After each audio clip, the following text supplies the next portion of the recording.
Hello again, everybody. If you were here earlier, and I think almost everybody was, I'm Dr. Renée Duncan, and I am Australian, and I now live in New York. And I currently am a general music and band director at a middle school. But the last 2 years, I've taken on a very different and interesting role in my local music education organization. And I am currently their webmaster. And as a result of the pandemic, we have moved so many of our things online.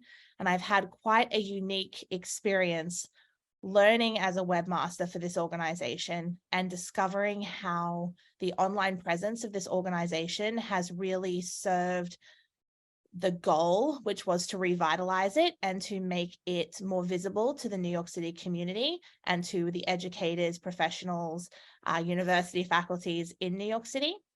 So I thought that it was a really good time to share some of the things that I've learned. And these are things that are so useful, whether you're a musician, entrepreneur, an educator who may want to work with their students on websites or making your programs more visible. I thought I would share some of the tips and tricks that I've learned along the way to try and revitalize and refresh your online presence. I'm going to hit 4 different points, and I've tried to keep this very simple and down to earth because most of us, I'm sure, would say that we are educators, researchers, professionals first, and not tech-savvy individuals all the time who know all the ins and outs of how the technology works. So the 4 steps, what you have, we're going to look at exactly what you already do have in your online presence, whether it be yours, your organizations, your students, what you want to get out of it moving forward, how you can learn and grow your online presence and your skill set as you go, but also keeping in mind that as much as we wish everything could happen right away and we could see results right away, that it does take a little bit of time to make it happen, and that can be a really good thing. The first thing is evaluate what you already have in your online presence. So if you already have a website or your organization has a website, how is that website present online? Is it present as somebody else is designing and maintaining it and you send them the content? Are you designing it and maintaining it yourself? And then what kind of features do you have access to and how easy are they to use? I think it's really important to look at usability as well as function. Does it give you all the functions you need? Yes or no? Is it easier to use? Yes or no? Because ultimately, at the end of the day, if you're maintaining your own website, you're going to be the one that has to deal with it on an everyday basis.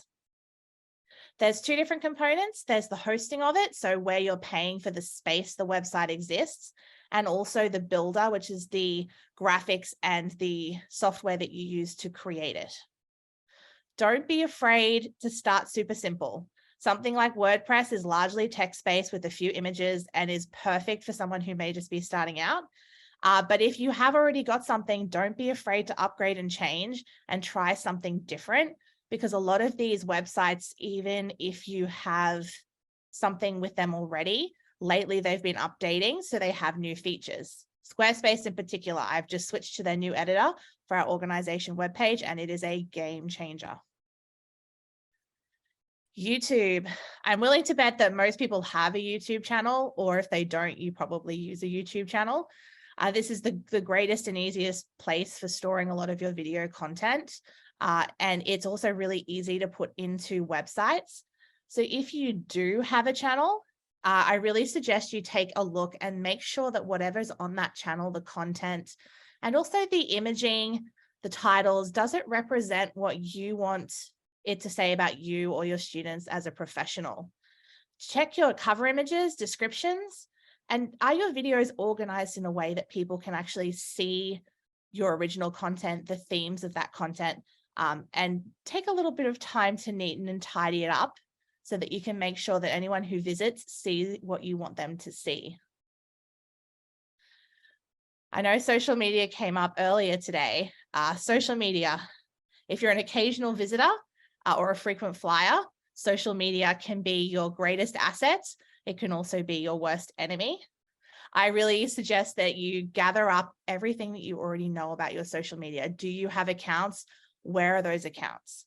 Are they personal accounts? Are they professional accounts? Again, does the image, name, branding match what you want people to see when they find you? If they're a little bit more personal than professional and you want to make a change to a more professional one, you can create a Facebook page or a group, or just simply create brand new accounts that are branded the way that you want them to be, and keep the content very specific to you. And you don't need to use all of them either. You can pick and choose. And also, when you get into your website, a lot of the time you can actually generate content for all of the platforms directly from your website with one click. So that's a really handy piece of information if you enjoy saving a little bit of time. I'm not seeing my chat on the side either, so I'm sorry if you're chatting. I will take a look shortly. The second last thing is look at organizations you belong to. Are you part of a volunteer organization? Are you part of faculty? This is employers. This is anything you may have ever been associated with. You know, is there material there you want to link people to? Do you have a bio page or articles, links to videos and so on and so forth? Because if you do, it's a great place to find all that information and put it all in one spot so that you can add it to your website later. And lastly, Google. Have you ever Googled yourself? If you haven't Googled yourself, I suggest you Google yourself, because it's an interesting exercise and you can really find out what people will see when they do look you up. Most of the time, if they can't remember your email or your address for your website, they're going to Google you. If you're not quite happy with some of the results that show up, you can have them removed. You can go and directly contact those websites that have that information, and they will 99% of the time take it down. And if they don't, Google can take it down for you. If you need to know how to do that, you can Google it. And also, the way you search in Google matters. SEO, which is search engine optimization. It's a fancy word for saying use the right words in your website title and content so people can find you. If you were to Google Renée Duncan, you would get Facebook pages and even an actress, which is not me. But if you were to Google Renée Duncan music, you should, fingers crossed, get my website pretty early on in the picture. So make sure when you're selecting to update URLs or content that you use words that are relevant to you. Once you have a website, this is for people that may already have a website.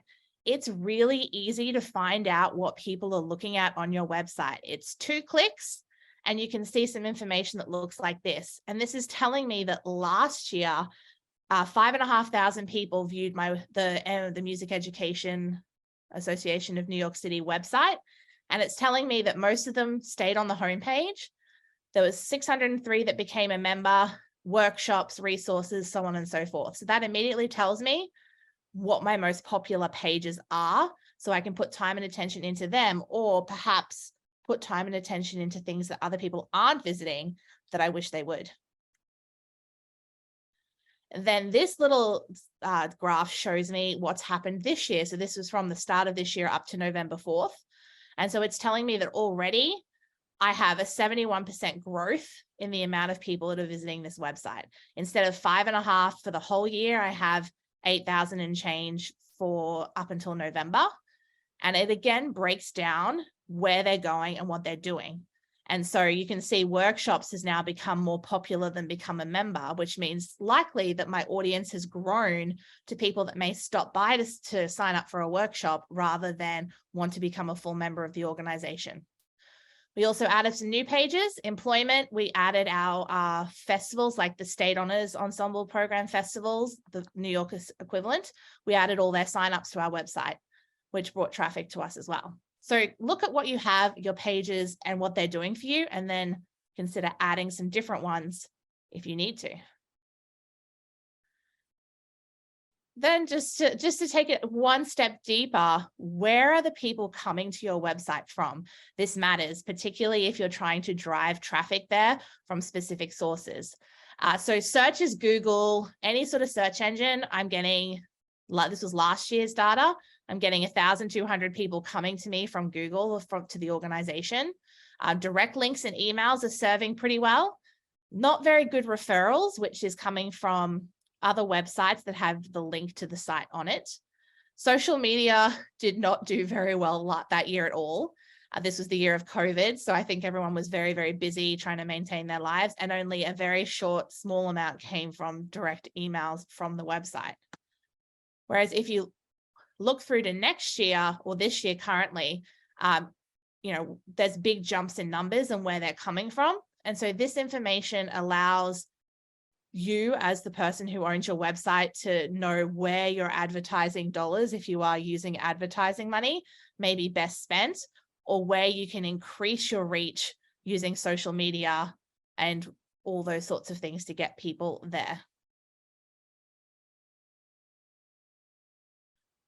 Making money. If you're out to make some money, again, these statistics on your website are 2 clicks in and are all on the same page, and you just scroll down. This is telling how much money came in, and you'll notice the last year's on the top, there was not a lot of money coming in because there was no way for people to buy anything on the website. So we didn't change what we were offering. We still offered workshops, and that's the only revenue that we bring in, workshops and memberships. But this year, we just went from $25 to $753 just by adding workshop registration to our website. So instead of having to go through a secondary source, you could now do it direct on the website, which shot that revenue up immediately. So consider what you're putting on your website, and is there a way for you to generate income from it? Do you want to? You may not. So what is your website going to do for you? You've got to think about, why do you want people on your website? Do you want people on your website just to see what you're doing, to share your content? Do you want people to visit because they may want to hire you for a lecture, for a guest presentation? Do you want to add scheduling to your website if you are planning on being a teacher? Do you want books of lessons, and so on and so forth? So really think about what you want people to see or know when they get there. But what's most important is, this is your work. You're the one that's going to be visiting this website day in, day out, or week by week, month by month. So it's really important to think about, am I making it too complicated so that it's going to take me forever to update something? Or am I making it smooth and functional so that my workflow can be smooth and functional? The website hopefully wouldn't take over your life. It's supposed to make your life easier. So I learned that very early on. I wanted something very fancy, and I wanted to design something that looked amazing, and then quickly realized for me to edit it was going to be a time-consuming enterprise. So I simplified it a lot. Spoke about this a little bit. Income, services, all of these sort of things can be centralized on a website on any platform. And it can also help you with accounting, because it also generates reports that you can use for your tax returns, which is a very big time saver if you're a gigging musician or someone who has income that comes from a job that is not reported to you, maybe by a payslip in the paper. So I really, really recommend this. We just centralized all of our systems from multiple places into one. And my treasurer, she just loves it. She's so happy. The branding, I spoke about that earlier as well. Make sure it's cohesive. So make sure that they know it's the same person. Make sure it's all reflecting the same values and the same information across the board, so that you are easily recognizable and easily identifiable. And use the tools. Take a look at some of the tools these offer. You can offer free consultations. You can offer memberships. You can schedule lessons. You can schedule meetings. You can have purchase packages of lessons. You can put up your gig events. You can sell tickets to your gig events. All of these things are options on the website. And I think now in a post-COVID era, the post-normal, it's more common for people to use websites to get this information, and they're more likely to purchase from you as well, because it's right there at their fingertips. They don't have to go call somebody or show up to an event in person. We ran a raffle through our website for an in-person event. You had to be in person to win the raffle, but we sold so many tickets for the raffles, and we were very fortunate enough to be able to send 4 additional students to pay for their travel to their State Honors All-State event just from the fundraising in that raffle. So it doesn't have to be income for you. It can be fundraising and income for other people, and donations as well. This is the last section. The learning curve is real. Inspire yourself. Take a look at what other people are doing. You don't have to reinvent the wheel. A lot of people are doing amazing things out there. They may have a niche that is yours or a lane that is not yours, but you can often get some really good inspiration for how you want your website to function. And don't be afraid to email. I think, somebody mentioned earlier, it can be in the piano pedagogy presentation, it can be daunting to feel like you can't ask questions. You can ask questions, and a lot of people are very, very happy to help you. Really think about where your priorities are. Is your priority you need to get something done right away because it has to happen immediately? Is your priority getting to a goal? Is it a long-term goal, a short-term goal? Or is your goal just to make this as easy and simple for you as possible so that you can generate income and you can keep your presence online in a place that you can refer to? What's the point? And really try and keep that in mind so you don't deviate somewhere else. And when all else fails, just Google it. Google has nearly all of the answers. There are a lot of forums, a lot of threads, there's YouTube tutorials, a lot of places out there that can help you do it. And in many cases, within 2 minutes flat, you can do things that may have taken you hours. So it does not need to be a huge enterprise.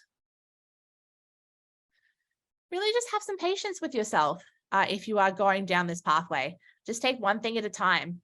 You can create templates or use templates that exist so that you don't have to constantly redo things. It can be automated. Don't try and expect to see increased traffic or revenue in a really short period of time. If you're into statistics and you like to check those site statistics all the time, try and only check them every few months because that's really going to show you the most growth. And then really, I think probably everyone in this room does this last one really well, building the contacts and the people out there who can connect you.